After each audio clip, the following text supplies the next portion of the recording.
ಓಂ ಶಾಂತಿ.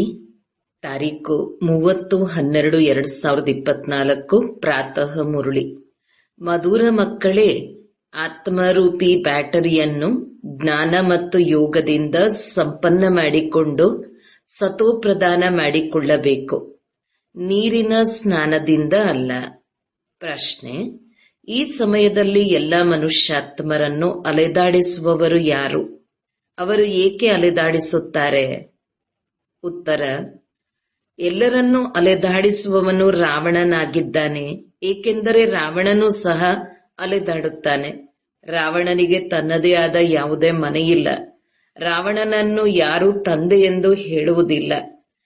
ತಂದೆಯು ಮನೆಯಾದ ಪರಂಧಾಮದಿಂದ ತನ್ನ ಮಕ್ಕಳಿಗೆ ನೆಲೆಯನ್ನು ತೋರಿಸಲು ಬರುತ್ತಾರೆ.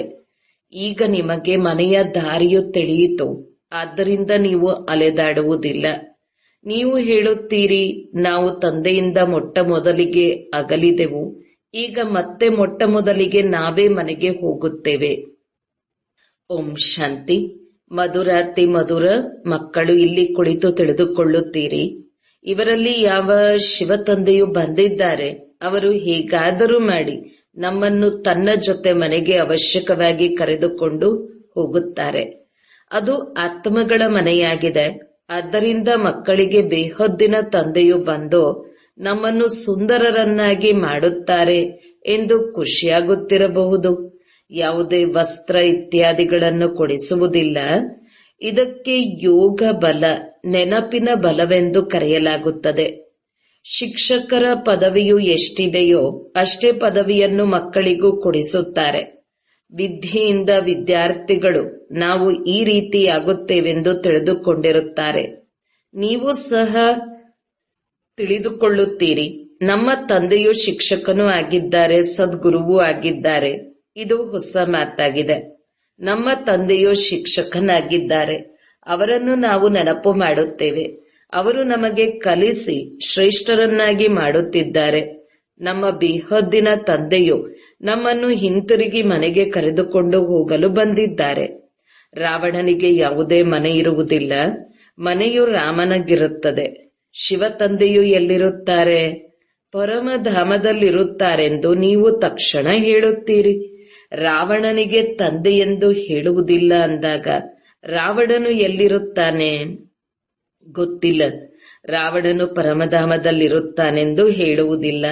ಅವನಿಗೆ ನೆಲೆಯೂ ಇಲ್ಲ, ಅಲೆದಾಡುತ್ತಿರುತ್ತಾನೆ ಮತ್ತು ನಿಮ್ಮನ್ನು ಅಲೆದಾಡಿಸುತ್ತಾನೆ. ನೀವು ರಾವಣನನ್ನು ನೆನಪು ಮಾಡುತ್ತೀರೇನು? ಇಲ್ಲ. ನಿಮ್ಮನ್ನು ಎಷ್ಟೊಂದು ಅಲೆದಾಡಿಸುತ್ತಾನೆ. ಶಾಸ್ತ್ರಗಳನ್ನು ಓದಿ ಭಕ್ತಿ ಮಾಡಿ, ಇದನ್ನು ಮಾಡಿ ಅದನ್ನು ಮಾಡಿ ಎಂದು ತಂದೆಯು ತಿಳಿಸುತ್ತಾರೆ. ಇದಕ್ಕೆ ಭಕ್ತಿ ಮಾರ್ಗ ರಾವಣ ರಾಜ್ಯವೆಂದು ಹೇಳಲಾಗುತ್ತದೆ. ರಾಮರಾಜ್ಯವು ಬೇಕೆಂದು ಮಹಾತ್ಮ ಗಾಂಧೀಜಿಯು ಹೇಳುತ್ತಿದ್ದರು. ಈ ರಥದಲ್ಲಿ ನಮ್ಮ ಶಿವ ತಂದೆಯು ಬಂದಿದ್ದಾರೆ. ಅವರು ದೊಡ್ಡ ತಂದೆಯಾಗಿದ್ದಾರಲ್ಲವೇ? ಅವರು ಆತ್ಮಗಳೊಂದಿಗೆ ಮಕ್ಕಳೇ ಮಕ್ಕಳೇ ಎಂದು ಮಾತನಾಡುತ್ತಾರೆ. ಈಗ ನಿಮ್ಮ ಬುದ್ಧಿಯಲ್ಲಿ ಆತ್ಮೀಯ ತಂದೆ ಇದ್ದಾರೆ ಮತ್ತು ಆತ್ಮೀಯ ತಂದೆಯು ಬುದ್ಧಿಯಲ್ಲಿ ನೀವು ಆತ್ಮೀಯ ಮಕ್ಕಳಿದ್ದೀರಿ. ಏಕೆಂದರೆ ನಮ್ಮ ಸಂಬಂಧವೇ ಮೂಲವತನದೊಂದಿಗಿದೆ. ಆತ್ಮಗಳು ಪರಮಾತ್ಮನಿಂದ ಬಹಳ ಕಾಲ ಅಗಲಿದ್ದರು. ಪರಮಧಾಮದಲ್ಲಂತೂ ಆತ್ಮಗಳು ತಂದೆಯ ಜೊತೆ ಒಟ್ಟಿಗೆ ಇರುತ್ತೇವೆ. ನಂತರ ತಮ್ಮ ತಮ್ಮ ಪಾತ್ರವನ್ನು ಅಭಿನಯಿಸಲು ಬೇರೆ ಬೇರೆಯಾಗುತ್ತೇವೆ. ಬಹಳ ಕಾಲದ ಲೆಕ್ಕವೂ ಬೇಕಲ್ಲವೇ? ಆ ತಂದೆಯು ಕುಳಿತು ತಿಳಿಸುತ್ತಾರೆ, ನೀವೀಗ ವಿದ್ಯೆಯನ್ನು ಓದುತ್ತಿದ್ದೀರಿ. ನಿಮ್ಮಲ್ಲಿಯೂ ಸಹ ಒಳ್ಳೆಯ ರೀತಿಯಲ್ಲಿ ಓದುವವರು ನಂಬರ್ ವಾರ್ ಇದ್ದಾರೆ. ಅವರೇ ಮೊಟ್ಟ ಮೊದಲಿಗೆ ನನ್ನಿಂದ ಅಗಲಿ ಹೋಗಿದ್ದಾರೆ. ಅವರೇ ಮತ್ತೆ ನಮ್ಮನ್ನು ಬಹಳ ನೆನಪು ಮಾಡುತ್ತಾರೆ. ಆದ್ದರಿಂದ ಮೊದಲಿಗೆ ನನ್ನ ಬಳಿ ಬಂದು ಬಿಡುತ್ತಾರೆ. ತಂದೆಯು ಮಕ್ಕಳಿಗೆ ಇಡೀ ಸೃಷ್ಟಿ ಚಕ್ರದ ಗುಹ್ಯ ರಹಸ್ಯವನ್ನು ತಿಳಿಸುತ್ತಾರೆ. ಇದನ್ನು ಮತ್ಯಾರು ತಿಳಿದುಕೊಂಡಿಲ್ಲ. ಇದನ್ನು ಬಹಳ ಗುಹ್ಯವೆಂದು ಹೇಳಲಾಗುತ್ತದೆ. ಈಗ ನೀವು ತಿಳಿದುಕೊಂಡಿದ್ದೀರಿ. ತಂದೆಯ ಮೇಲೆ ಕುಳಿತು ತಿಳಿಸುವುದಿಲ್ಲ, ಇಲ್ಲೇ ಬಂದು ತಿಳಿಸುತ್ತಾರೆ. ನಾನು ಈ ಕಲ್ಪವೃಕ್ಷದ ಬೀಜರೂಪನಾಗಿದ್ದೇನೆ. ಈ ಮನುಷ್ಯ ಸೃಷ್ಟಿ ರೂಪಿ ವೃಕ್ಷಕ್ಕೆ ಕಲ್ಪವೆಂದು ಹೇಳಲಾಗುವುದು. ಪ್ರಪಂಚದ ಮನುಷ್ಯರಂತೂ ಏನನ್ನೂ ತಿಳಿದುಕೊಂಡಿಲ್ಲ. ಕುಂಭಕರ್ಣನ ನಿದ್ರೆಯಲ್ಲಿ ಮಲಗಿದ್ದಾರೆ. ಆದ್ದರಿಂದ ಮತ್ತೆ ತಂದೆಯು ಬಂದು ಜಾಗೃತಗೊಳಿಸುತ್ತಾರೆ. ಈಗ ನೀವು ಮಕ್ಕಳನ್ನು ಜಾಗೃತ ಮಾಡಿದ್ದಾರೆ. ಮತ್ತೆಲ್ಲರೂ ಮಲಗಿದ್ದಾರೆ. ನೀವು ಸಹ ಕುಂಭಕರ್ಣನ ಆಸುರಿ ನಿದ್ರೆಯಲ್ಲಿ ಮಲಗಿದ್ದಿರಿ. ತಂದೆಯೇ ಬಂದು ಮಕ್ಕಳೇ ಎದ್ದೇಳಿ, ನೀವು ಎಚ್ಚರವಿಲ್ಲದೆ ಮಲಗಿಬಿಟ್ಟಿದ್ದೀರಿ ಎಂದು ಜಾಗೃತ ಮಾಡಿದ್ದಾರೆ. ಇದಕ್ಕೆ ಅಜ್ಞಾನ ನಿದ್ರೆ ಎಂದು ಕರೆಯಲಾಗುತ್ತದೆ. ಆ ನಿದ್ರೆಯನ್ನಂತೂ ಎಲ್ಲರೂ ಮಾಡುತ್ತಾರೆ. ಸತ್ಯಯುಗದಲ್ಲಿಯೂ ಮಾಡುತ್ತಾರೆ. ಈಗ ಎಲ್ಲರೂ ಅಜ್ಞಾನ ನಿದ್ರೆಯಲ್ಲಿದ್ದಾರೆ.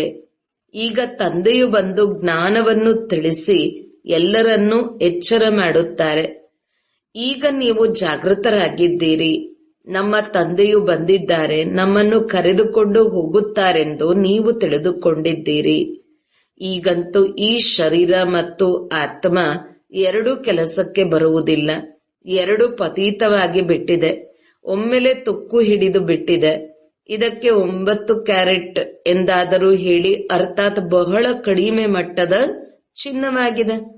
ಅಪ್ಪಟ ಚಿನ್ನವು 24 ಕ್ಯಾರೆಟಿನದಾಗಿರುತ್ತದೆ. ಈಗ ತಂದೆಯು ನೀವು ಮಕ್ಕಳನ್ನು 24 ಕ್ಯಾರೆಟಿನಲ್ಲಿ ತೆಗೆದುಕೊಂಡು ಹೋಗಲು ಇಚ್ಛಿಸುತ್ತಾರೆ. ಈಗ ನೀವಾತ್ಮಗಳನ್ನು ಸತ್ಯವಾದ ಚಿನ್ನವನ್ನಾಗಿ ಮಾಡುತ್ತಾರೆ. ಭಾರತಕ್ಕೆ ಚಿನ್ನದ ಪಕ್ಷಿ ಎಂದು ಹೇಳುತ್ತಿದ್ದರು. ಈಗಂತೂ ಇದಕ್ಕೆ ಲೋಹದ ಕಲ್ಲು ಮುಳ್ಳುಗಳ ಪಕ್ಷಿ ಎಂದು ಹೇಳುತ್ತಾರೆ. ಚೈತನ್ಯವಾಗಿಯಂತೂ ಇದೆಯಲ್ಲವೇ?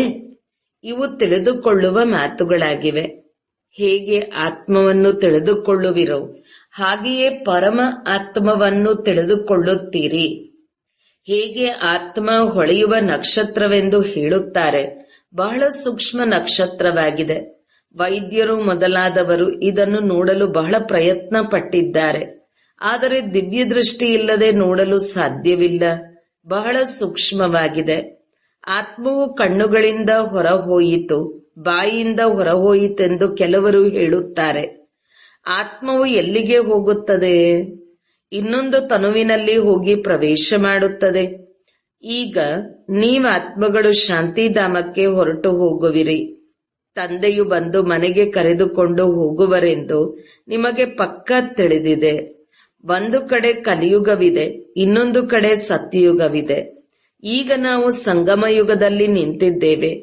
ವಿಚಿತ್ರವೇನೆಂದರೆ ಇಲ್ಲಿ ಕೋಟ್ಯಾಂತರ ಮನುಷ್ಯರಿದ್ದಾರೆ ಮತ್ತು ಸತ್ಯಯುಗದಲ್ಲಿ ಕೇವಲ 9 ಲಕ್ಷ ಜನಸಂಖ್ಯೆ ಮಾತ್ರ. ಅಂದ ಮೇಲೆ ಉಳಿದವರೆಲ್ಲರೂ ಏನಾದರೂ ವಿನಾಶವಾಗಿ ಬಿಡುತ್ತದೆ. ತಂದೆಯು ಬರುವುದೇ ಹೊಸ ಪ್ರಪಂಚದ ಸ್ಥಾಪನೆ ಮಾಡಲು. ಬ್ರಹ್ಮನ ಮೂಲಕ ಸ್ಥಾಪನೆಯಾಗುತ್ತದೆ ಮತ್ತು ಪಾಲನೆಯೂ ಸಹ 2 ರೂಪಗಳಲ್ಲಾಗುತ್ತದೆ. 4 ಭುಜಗಳುಳ್ಳ ಮನುಷ್ಯರು ಯಾರೂ ಇಲ್ಲ. ಹಾಗೆ ಇದ್ದರೆ ಶೋಭಿಸುವುದೂ ಇಲ್ಲ.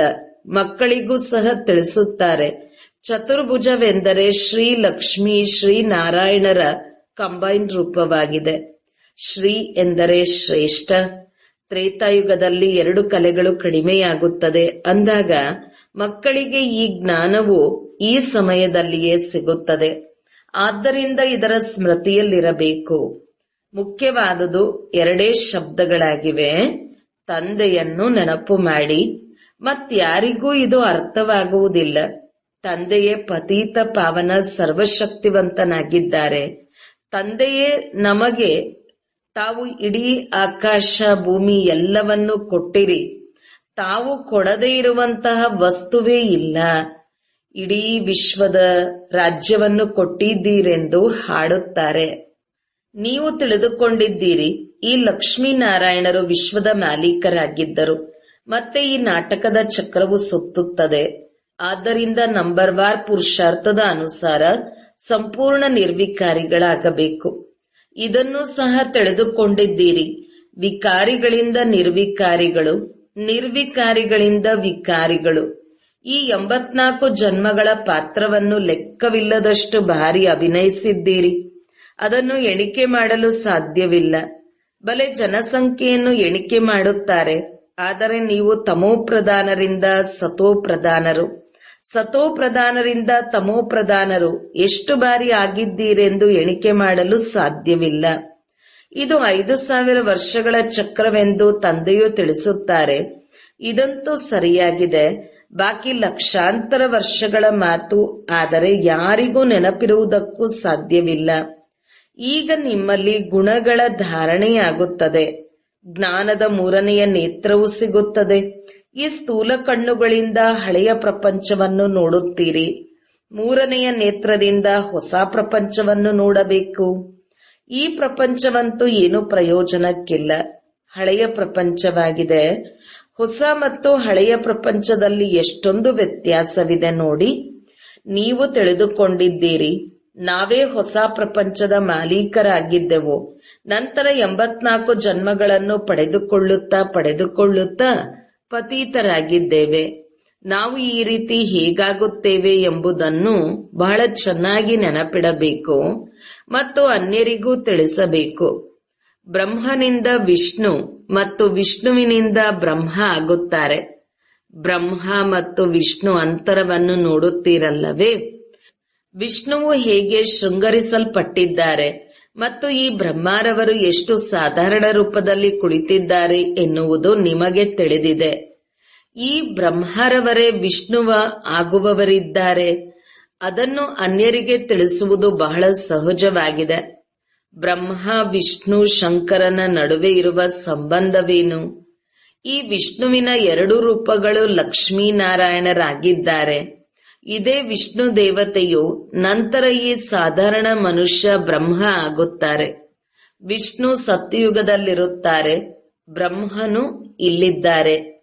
ತಂದೆಯು ತಿಳಿಸಿದ್ದಾರೆ, ಬ್ರಹ್ಮನಿಂದ ವಿಷ್ಣು ಆಗುವುದು ಸೆಕೆಂಡಿನಲ್ಲಿ, ಆದರೆ ವಿಷ್ಣುವಿನಿಂದ ಬ್ರಹ್ಮ ಆಗುವುದರಲ್ಲಿ 5000 ವರ್ಷಗಳು ಹಿಡಿಸುತ್ತವೆ. ತತತ್ವಂ. ಬ್ರಹ್ಮ ಒಬ್ಬರೇ ಹೀಗೆ ಮನುಷ್ಯರಿಂದ ದೇವತೆಯಾಗುವುದಿಲ್ಲ. ಈ ಮಾತುಗಳನ್ನು ತಂದೆಯ ವಿನಃ ಮತ್ಯಾರೂ ತಿಳಿಸಲು ಸಾಧ್ಯವಿಲ್ಲ. ಇಲ್ಲಿ ಮನುಷ್ಯ ಗುರುವಿನ ಮಾತಿಲ್ಲ. ಇವರಿಗೂ ಗುರು ಶಿವತಂದೆ ಮತ್ತು ನೀವು ಬ್ರಾಹ್ಮಣರಿಗೂ ಗುರು ಶಿವತಂದೆಯಾಗಿದ್ದಾರೆ. ಅವರಿಗೆ ಸತ್ಯ ಸದ್ಗುರುವೆಂದು ಹೇಳಲಾಗುತ್ತದೆ. ಆದ್ದರಿಂದ ಮಕ್ಕಳು ಶಿವತಂದೆಯನ್ನೇ ನೆನಪು ಮಾಡಬೇಕು. ಶಿವತಂದೆಯನ್ನು ನೆನಪು ಮಾಡಿ ಎಂದು ಯಾರಿಗಾದರೂ ತಿಳಿಸುವುದು ಬಹಳ ಸಹಜವಾಗಿದೆ. ಶಿವತಂದೆಯು ಸ್ವರ್ಗ ಹೊಸ ಪ್ರಪಂಚವನ್ನು ರಚಿಸುತ್ತಾರೆ. ಶ್ರೇಷ್ಠಾತಿ ಶ್ರೇಷ್ಠ ಭಗವಂತನು ಶಿವನಾಗಿದ್ದಾರೆ. ಅವರು ನಾವಾತ್ಮಗಳ ತಂದೆಯಾಗಿದ್ದಾರೆ. ಅಂತಹ ಭಗವಂತನು ಮಕ್ಕಳಿಗೆ ತಿಳಿಸುತ್ತಾರೆ, ಮಕ್ಕಳೇ, ತಂದೆಯಾದ ನನ್ನನ್ನು ನೆನಪು ಮಾಡುವುದು ಎಷ್ಟು ಸಹಜವಾಗಿದೆ. ಮಗು ಜನಿಸುತ್ತದೆ ಮತ್ತು ತಕ್ಷಣ ಅಮ್ಮ ಅಮ್ಮ ಎಂದು ಅದರ ಬಾಯಿಂದ ತಾನಾಗಿಯೇ ಬರುತ್ತದೆ. ತಂದೆ ತಾಯಿಯ ವಿನಃ ಮತ್ಯಾರ ಬಳಿಯೂ ಹೋಗುವುದಿಲ್ಲ. ತಾಯಿ ಶರೀರ ಬಿಟ್ಟರೆ ಅದು ಬೇರೆ ಮಾತು. ಆದರೆ ಮೊದಲು ತಾಯಿ, ನಂತರ ತಂದೆ, ಅನಂತರ ಮಿತ್ರ ಸಂಬಂಧಿಗಳಿರುತ್ತಾರೆ. ಈಗ ನಿಮಗೆ ತಂದೆಯು ತಿಳಿಸುತ್ತಾರೆ, ನೀವೆಲ್ಲರೂ ಸಹೋದರರಾಗಿದ್ದೀರಿ. ಮತ್ತೆಲ್ಲ ಸಂಬಂಧಗಳು ರದ್ದು ಮಾಡುತ್ತಾರೆ. ಸಹೋದರರೆಂದು ತಿಳಿದರೆ ಒಬ್ಬ ತಂದೆಯನ್ನು ನೆನಪು ಮಾಡುತ್ತೀರಿ. ತಂದೆಯೂ ಸಹ ಹೇಳುತ್ತಾರೆ, ಮಕ್ಕಳೇ, ತಂದೆಯಾದ ನನ್ನೊಬ್ಬನನ್ನೇ ನೆನಪು ಮಾಡಿ. ಎಷ್ಟು ದೊಡ್ಡ ಬೇಹದ್ದಿನ ತಂದೆಯಾಗಿದ್ದಾರೆ. ಆ ದೊಡ್ಡ ತಂದೆಯು ನಿಮಗೆ ಆಸ್ತಿಯನ್ನು ನೀಡಲು ಬಂದಿದ್ದಾರೆ. ಪದೇ ಪದೇ ತಿಳಿಸುತ್ತಾರೆ, ಮನ್ಮನಾಭವ. ತಮ್ಮನ್ನು ಆತ್ಮನೆಂದು ತಿಳಿದು ತಂದೆಯನ್ನು ನೆನಪು ಮಾಡಿ. ಇದನ್ನು ಮರೆಯಬೇಡಿ. ದೇಹಾಭಿಮಾನದಲ್ಲಿ ಬರುವುದರಿಂದಲೇ ಮರೆತು ಹೋಗುತ್ತೀರಿ. ಮೊಟ್ಟ ಮೊದಲಿಗೆ ತಮ್ಮನ್ನು ಆತ್ಮನೆಂದು ತಿಳಿಯಬೇಕಾಗಿದೆ. ನಾವಾತ್ಮಗಳು ಸಾಲಿಗ್ರಾಮಗಳಾಗಿದ್ದೇವೆ ಮತ್ತು ಒಬ್ಬ ತಂದೆಯನ್ನೇ ನೆನಪು ಮಾಡಬೇಕು. ತಂದೆಯು ತಿಳಿಸಿದ್ದಾರೆ, ನಾನು ಪತೀತ ಪಾವನನಾಗಿದ್ದೇನೆ. ನನ್ನನ್ನು ನೆನಪು ಮಾಡುವುದರಿಂದ ಖಾಲಿಯಾಗಿರುವ ನಿಮ್ಮ ಬ್ಯಾಟರಿಯು ಮತ್ತೆ ತುಂಬುವುದು. ನೀವು ಸತೋಪ್ರಧಾನರಾಗಿ ಬಿಡುತ್ತೀರಿ. ನೀರಿನ ಗಂಗೆಯಲ್ಲಂತೂ ಜನ್ಮ ಜನ್ಮಾಂತರದಿಂದಲೂ ಮುಳುಗುತ್ತಾ ಬಂದಿದ್ದೀರಿ, ಆದರೆ ಪಾವನರಾಗಲಿಲ್ಲ. ನೀರು ಪತೀತ ಪಾವನ ಆಗಲು ಹೇಗೆ ಸಾಧ್ಯ? ಜ್ಞಾನದಿಂದಲೇ ಸದ್ಗತಿಯಾಗುತ್ತದೆ. ಈ ಸಮಯದಲ್ಲಿ ಪಾಪಾತ್ಮರ ಸುಳ್ಳು ಪ್ರಪಂಚವಾಗಿದೆ. ಕಾರ್ಯವ್ಯವಹಾರವೂ ಸಹ ಪಾಪಾತ್ಮರೊಂದಿಗೆ ಇದೆ. ಮನಸ್ಸ ವಾಚ ಕರ್ಮಣ ಪಾಪಾತ್ಮರೇ ಆಗುತ್ತಾರೆ. ಈಗ ನೀವು ಮಕ್ಕಳಿಗೆ ತಿಳುವಳಿಕೆ ಸಿಕ್ಕಿದೆ, ನಾವು ಈ ಲಕ್ಷ್ಮೀನಾರಾಯಣರಾಗಲು ಪುರುಷಾರ್ಥ ಮಾಡುತ್ತಿದ್ದೇವೆ ಎಂದು. ನೀವು ಹೇಳುತ್ತೀರಿ, ಈಗ ನೀವು ಭಕ್ತಿ ಮಾಡುವುದು ನಿಂತು ಹೋಗಿದೆ, ಜ್ಞಾನದಿಂದ ಸದ್ಗತಿಯಾಗುತ್ತದೆ. ಈ ದೇವತೆಗಳು ಸದ್ಗತಿಯಲ್ಲಿದ್ದರಲ್ಲವೇ? ತಂದೆಯು ತಿಳಿಸಿದ್ದರಲ್ಲವೇ? ಇವರು ಬ್ರಹ್ಮ ಬಹಳ ಜನ್ಮಗಳ ಅಂತಿಮದಲ್ಲಿದ್ದಾರೆ. ತಂದೆಯು ಎಷ್ಟು ಸಹಜವಾಗಿ ತಿಳಿಸುತ್ತಾರೆ, ನೀವು ಮಕ್ಕಳು ಎಷ್ಟೊಂದು ಪರಿಶ್ರಮ ಪಡುತ್ತೀರಿ, ಕಲ್ಪ ಕಲ್ಪವೂ ಪಡುತ್ತೀರಿ. ಹಳೆಯ ಪ್ರಪಂಚವನ್ನು ಪರಿವರ್ತಿಸಿ ಹೊಸ ಪ್ರಪಂಚವನ್ನು ಮಾಡಬೇಕಾಗಿದೆ. ಭಗವಂತನು ಜಾದೂಗಾರ, ರತ್ನಗಾರ, ಸೌದಾಗಾರನಾಗಿದ್ದಾರೆಂದು ಹೇಳುತ್ತಾರೆ. ಜಾದೂಗಾರನಂತೂ ಆಗಿದ್ದಾರಲ್ಲವೇ? ಹಳೆಯ ಪ್ರಪಂಚವನ್ನು ನರಕದಿಂದ ಪರಿವರ್ತನೆ ಮಾಡಿ ಸ್ವರ್ಗವನ್ನಾಗಿ ಮಾಡುತ್ತಾರೆ. ಇಷ್ಟೊಂದು ಚಮತ್ಕಾರವಾಗಿದೆ. ಈಗ ನೀವು ಸ್ವರ್ಗವಾಸಿಗಳಾಗುತ್ತೀರಿ. ಈಗ ನೀವು ನರಕದ ನಿವಾಸಿಗಳಾಗಿದ್ದೀವೆಂದು ತಿಳಿದುಕೊಂಡಿದ್ದೀರಿ. ಸ್ವರ್ಗ ಮತ್ತು ನರಕ ಬೇರೆ ಬೇರೆಯಾಗಿದೆ. 5000 ವರ್ಷಗಳ ಚಕ್ರವಾಗಿದೆ. ಲಕ್ಷಾಂತರ ವರ್ಷಗಳ ಮಾತಿಲ್ಲ. ಈ ಮಾತುಗಳನ್ನು ಮರೆಯಬಾರದು. ಯಾರೋ ಒಬ್ಬರು ಅವಶ್ಯಕವಾಗಿ ಪುನರ್ಜನ್ಮ ರಹಿತನಾಗಿದ್ದಾರೆಂದು ಭಗವಾನುವಾಚ ಇದೆಯಲ್ಲವೇ? ಕೃಷ್ಣನಿಗಂತೂ ಶರೀರವಿದೆ, ಶಿವನಿಗೆ ಇಲ್ಲ. ಅಂದ ಮೇಲೆ ಅವರಿಗೆ ಮುಖವು ಅವಶ್ಯಕವಾಗಿ ಬೇಕು. ನಿಮಗೆ ತಿಳಿಸುವುದಕ್ಕಾಗಿ ಬಂದು ಓದಿಸುತ್ತಾರಲ್ಲವೇ? ನಾಟಕದ ಅನುಸಾರ ಪೂರ್ಣ ಜ್ಞಾನವೇ ಅವರ ಬಳಿಯಿದೆ. ಅವರು ಇಡೀ ಕಲ್ಪದಲ್ಲಿ ಒಂದೇ ಬಾರಿ ದುಃಖಧಾಮವನ್ನು ಸುಖಧಾಮವನ್ನಾಗಿ ಮಾಡಲು ಬರುತ್ತಾರೆ. ಸುಖ, ಶಾಂತಿಯ ಆಸ್ತಿಯು ಅವಶ್ಯಕವಾಗಿ ತಂದೆಯಿಂದಲೇ ಸಿಕ್ಕಿದೆ. ಆದ್ದರಿಂದಲೇ ಮನುಷ್ಯರು ಬಯಸುತ್ತಾರೆ, ತಂದೆಯನ್ನು ನೆನಪು ಮಾಡುತ್ತಾರೆ. ತಂದೆಯು ನೋಡಿ ಜ್ಞಾನವನ್ನು ಎಷ್ಟು ಸಹಜ ರೀತಿಯಲ್ಲಿ ತಿಳಿಸುತ್ತಾರೆ. ಇಲ್ಲಿ ಕುಳಿತಿದ್ದರೂ ತಂದೆಯನ್ನು ನೆನಪು ಮಾಡಿ, ಚಕ್ರವನ್ನು ನೆನಪು ಮಾಡಿದರೂ ಸಹ ಮನ್ಮನಾಭವೇ ಆಗಿದೆ. ತಂದೆಯು ಇದೆಲ್ಲ ಜ್ಞಾನವನ್ನು ಕೊಡುವವರಾಗಿದ್ದಾರೆ. ನಾವು ಬೇಹದ್ದಿನ ತಂದೆಯ ಬಳಿ ಹೋಗುತ್ತೇವೆ. ತಂದೆಯು ನಮಗೆ ಶಾಂತಿಧಾಮ, ಸುಖಧಾಮಕ್ಕೆ ಕರೆದುಕೊಂಡು ಹೋಗುವ ಮಾರ್ಗವನ್ನು ತಿಳಿಸುತ್ತಾರೆಂದು ನೀವು ಹೇಳುತ್ತೀರಿ. ಇಲ್ಲೇ ಕುಳಿತು ಮನೆಯನ್ನು ನೆನಪು ಮಾಡಬೇಕು. ತಮ್ಮನ್ನು ಆತ್ಮವೆಂದು ತಿಳಿದು ತಂದೆ, ಮನೆ ಮತ್ತು ಹೊಸ ಪ್ರಪಂಚವನ್ನು ನೆನಪು ಮಾಡಬೇಕು. ಈ ಹಳೆಯ ಪ್ರಪಂಚವಂತೂ ಸಮಾಪ್ತಿಯಾಗಲೇಬೇಕಾಗಿದೆ. ಮುಂದೆ ಹೋದಂತೆ ನೀವು ವೈಕುಂಠವನ್ನು ಬಹಳ ನೆನಪು ಮಾಡುತ್ತೀರಿ. ಪದೇ ಪದೇ ವೈಕುಂಠಕ್ಕೆ ಹೋಗುತ್ತಿರುತ್ತೀರಿ. ಆರಂಭದಲ್ಲಿ ಮಕ್ಕಳು ಪದೇ ಪದೇ ಪರಸ್ಪರ ಕುಳಿತು ವೈಕುಂಠದಲ್ಲಿ ಹೋಗುತ್ತಿದ್ದರು. ಇದನ್ನು ನೋಡಿ ದೊಡ್ಡ ದೊಡ್ಡ ಮನೆಯವರು ತಮ್ಮ ಮಕ್ಕಳನ್ನು ಕಳುಹಿಸುತ್ತಿದ್ದರು. ಓಂ ನಿವಾಸ್ ಎಂದೇ ಹೆಸರಿಡಲಾಗಿತ್ತು. ಎಷ್ಟು ಮಂದಿ ಮಕ್ಕಳು ಬಂದರು, ಮತ್ತೆ ಎಷ್ಟು ಏರುಪೇರುಗಳಾಯಿತು. ಮಕ್ಕಳಿಗೆ ಓದಿಸುತ್ತಿದ್ದೆವು. ತಾವಾಗಿಯೇ ಧ್ಯಾನಾವಸ್ಥೆಯಲ್ಲಿ ಹೊರಟು ಹೋಗುತ್ತಿದ್ದರು. ಈಗ ಧ್ಯಾನಾವಸ್ಥೆ ಸಾಕ್ಷಾತ್ಕಾರದ ಪಾತ್ರವನ್ನು ನಿಲ್ಲಿಸಿದ್ದೇವೆ. ಧ್ಯಾನಾವಸ್ಥೆಯಿಂದ ಇಲ್ಲಿಯೂ ಸ್ಮಶಾನವನ್ನಾಗಿ ಮಾಡಿಬಿಡುತ್ತಿದ್ದರು. ಎಲ್ಲರನ್ನೂ ಮಲಗಿಸಿ ಬಿಡುತ್ತಿದ್ದರು. ಈಗ ಶಿವತಂದೆಯನ್ನು ನೆನಪು ಮಾಡಿ ಎಂದು ಹೇಳುತ್ತಿದ್ದರು. ಆಗ ಅವರು ಧ್ಯಾನಾವಸ್ಥೆಯಲ್ಲಿ ಹೊರಟು ಹೋಗುತ್ತಿದ್ದರು. ಈಗ ಮಕ್ಕಳೂ ಸಹ ಜಾದೂಗಾರರಾಗಿದ್ದೀರಿ. ಯಾರನ್ನೇ ನೋಡಿದರೂ ಸಹ ಅವರು ಧ್ಯಾನಾವಸ್ಥೆಯಲ್ಲಿ ಹೊರಟು ಹೋಗುತ್ತಾರೆ. ಈ ಜಾದು ಎಷ್ಟು ಒಳ್ಳೆಯದಾಗಿದೆ. ನೌದಾ ಭಕ್ತಿಯಲ್ಲಂತೂ ಅವರು ಪ್ರಾಣವನ್ನು ಕೊಡುವುದಕ್ಕೂ ತಯಾರಾಗುತ್ತಾರೆ. ಆದ್ದರಿಂದ ಆಗ ಅವರಿಗೆ ಸಾಕ್ಷಾತ್ಕಾರವಾಗುತ್ತದೆ. ಇಲ್ಲಂತೂ ಸ್ವಯಂ ತಂದೆಯೇ ಬಂದಿದ್ದಾರೆ. ನೀವು ಮಕ್ಕಳಿಗೆ ಓದಿಸಿ ಶ್ರೇಷ್ಠ ಪದವಿಯನ್ನು ಪ್ರಾಪ್ತಿ ಮಾಡಿಸುತ್ತಾರೆ. ಮುಂದೆ ಹೋದಂತೆ ನೀವು ಮಕ್ಕಳು ಬಹಳ ಸಾಕ್ಷಾತ್ಕಾರವನ್ನು ನೋಡುತ್ತಿರುತ್ತೀರಿ. ತಂದೆಯನ್ನು ಈಗಲೂ ಸಹ ಯಾರಾದರೂ ಕೇಳಿದರೆ ತಂದೆಯು ಯಾರು ಗುಲಾಬಿ ಹೂಗಳಾಗಿದ್ದಾರೆ, ಯಾರು ಮಲ್ಲಿಗೆ, ಯಾರು ಸಂಪಿಗೆಯಾಗಿದ್ದಾರೆ ಎಂಬುದನ್ನು ತಿಳಿಸುತ್ತಾರೆ. ಕೆಲವರು ಎಕ್ಕದ ಹೂಗಳು ಇರುತ್ತಾರೆ. ಒಳ್ಳೆಯದು.